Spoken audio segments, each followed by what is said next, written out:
I've just had a pleasant conversation with security who have asked me very nicely not to film.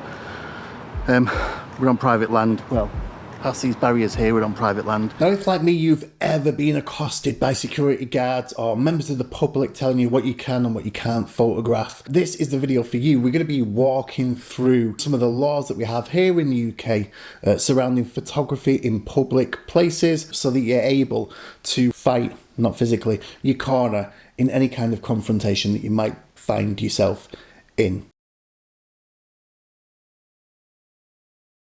Now, the freedom of panorama is enjoyed by many countries around the world. Some countries have signed out, but here in the UK, the freedom of panorama allows us as photographers to photograph any building without infringing upon the original artists or designers' copyright. Article 62 of the Freedom of Panorama states, any public space is also a social space that is open to everyone. Photographing buildings and artistic craftsmanship, buildings, sculptures, models for buildings, and works of artistic craftsmanship, if permanently situated in a public space or in premises open to the public, will not have its copyright infringed by taking photographs of it or by filming it, nor is copyright infringed by issuing copies to the public. So that basically tells us that we can take photographs of buildings, architecture, anything that is permanently on display in public, or we could sell prints, or we could sell digital copies of those buildings, of those pieces of craftsmanship, and we will not be infringing upon the originator's copyright. Now, this doesn't extend to 2D works of art. You couldn't walk up to a painting in a public gallery, take a shot of that painting, and then start selling copies of that print. However, one of the slight nuances to that, and I'm not covering everything in this, but one of the slight nuances is if the artwork was deemed to be incidental to the image, then that wouldn't impact upon the copyright or infringe upon the copyright. What that means really is if you are in a public hall, let's say we are photographing a wedding, we're in a public hall, we take a group shot, and in the background is a piece of artwork hung on the wall. Well, that piece of artwork would be incidental to the original composition, which is of the group shot. Therefore, there's no infringement of copyright. So how do we know if we're on private or public land? Well, first of all, there might be some signs telling you can't enter onto land because it's private. Don't go onto the land.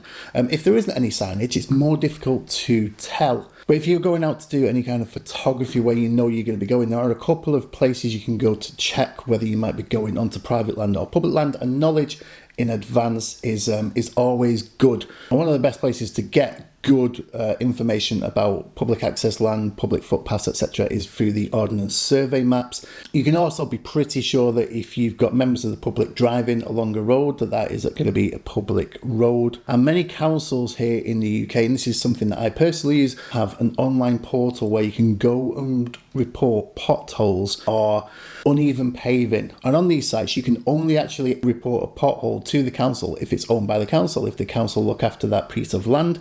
And if the council look after it, then it is public right of way. It is a public space and we can absolutely photograph on it. But what happens if you stumble onto private land or if you want to photograph private land? Well, bylaws notwithstanding, when you go onto private land, you might not necessarily know about it. Two things really will tend to come up. One is that security or an employee might head over and ask you to stop photographing. There's a couple of things in with this. It's private land. What they are actually asking you to do is leave the private land. If you don't follow through, if you don't leave the private land, then technically you are trespassing. So if somebody asks you to leave private land, just leave. You can photograph it as soon as you get onto public land, and you should ask the security guards where the boundaries for the private land are. Yeah. Now, where there becomes a problem with overreach is sometimes you get these people telling you can't take photos. That's not their right to tell you. They can only ask you to leave the land.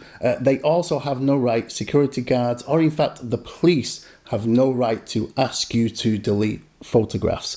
Security guard have no right at all to touch your equipment, have no right to see any of the photographs you've been taking, and have no right, as don't members of the public, to ask you to delete any photographs. The police don't have any powers to confiscate equipment unless they believe it is being used for a crime, and they don't have any right to ask to see your images, again, unless they believe that by seeing the images they can fully investigate a matter that they're dealing with. In terms of confiscation of equipment, I mean, if you're doing something wrong, then that's probably going to happen. But if you're not, that's never going to happen. But in terms of confiscation of equipment, if the police decide that they want to confiscate because of whatever you've been taking a photograph of, they only have the right to confiscate the memory card if the memory card can be removed from the camera. If it can't, and the memory is within the camera, then they have the right to take the camera. However, only the court have the power of deletion. Only the court, when it goes to court, can order the deletion of photographs. Now, hopefully, none of us here are going to find ourselves in that situation. But again, it is just good knowledge to have. Certainly when it comes to security or members of the public asking to look at your photos so they can decide whether they want them deleted or not. Well, nope, you don't have to. That's not something that we have to do here in the UK. And that probably moves on to our next subject, which is GDPR. GDPR stands for the General Data Protection Regulation, and we have the Information Commissioner's Office that looks after GDPR practices here in the UK. That's abbreviated to the ICO. And if you're a professional photographer, you can go onto the ICO, just as I have, and you can run through a quick questionnaire with them to see whether or not you need to register with them for GDPR. What about the rest of us? Well, the GDPR regulation has an article, Article 2, which states that GDPR does not apply to individuals pursuing a personal or household activity. So if you, as a photographer, are going out to take personal photos of people in a public place, then GDPR does not apply to you. However, you will have somebody's personal data. An image of a recognisable person is their personal data. If you start then to make other identifying remarks about the image, i.e. by naming the person in the shot or other things that could identify them, then you could be breaching their personal data protection rights. So always worth being careful. And again, just because you can take an image of somebody doesn't mean you should take an image of somebody. I think we all have a duty to determine that we probably shouldn't take pictures or photographs of certain things.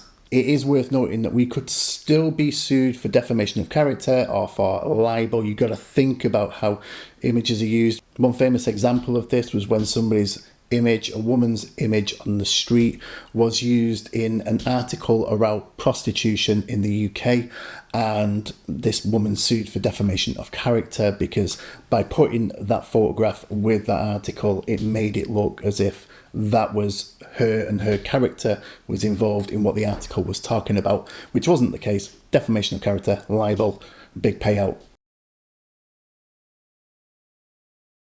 Now, bylaws are laws that are made at a local level, so your council has the right to put bylaws into place. Also, bylaws can be temporary laws that are put in for certain events. These are usually publicised on notices on lampposts, on websites, and breaking a bylaw could put you at risk of a criminal record and certainly a fine. And perhaps one of the most notorious lot of bylaws you have to be aware of if you're a photographer is held by the UK's second biggest landowner, which is the National Trust. They have bylaws in place at their properties, and you need to be aware of them and what they say in regards to photography and drones. Now, if you want to know more about this, I will do a longer video on the National Trust if you need. Let me know down in the comments below if you'd like me to. What I want to concentrate on today is the facts of the National Trust. Now, the National Trust have various rules on their website telling you what you can and can't do on those properties. Some of that, in opinion, is overreach, but factually, they have their rules. Factually, when you enter onto National Trust land, you'll see one of the National Trust signs, and on the back of that, you'll find a list of the bylaws. Now, in those bylaws, you'll find two that potentially relate to drone flying and photography. Just for this one, we'll cover photography. The part that covers photography comes under the no hawking, and what no hawking means is that you cannot photograph on their land commercially without a license. But unless you've been commissioned to go on the land, technically you are not hawking, you're not on their land offering photography for trade or reward. And that is the bylaw that the National Trust used to create all of their rules about photography upon their land. I'm not a lawyer, I'm not a solicitor, this isn't legal advice, this is just a good general ground point. If this video has been of value, give it a thumbs up, and please do ask any questions that you might have down below. Can't answer them all, but anything that I can answer, I absolutely will. I've been Dave, and this has been Let's Click Photography, and I'll see you guys on the next one pretty damn soon. Bye.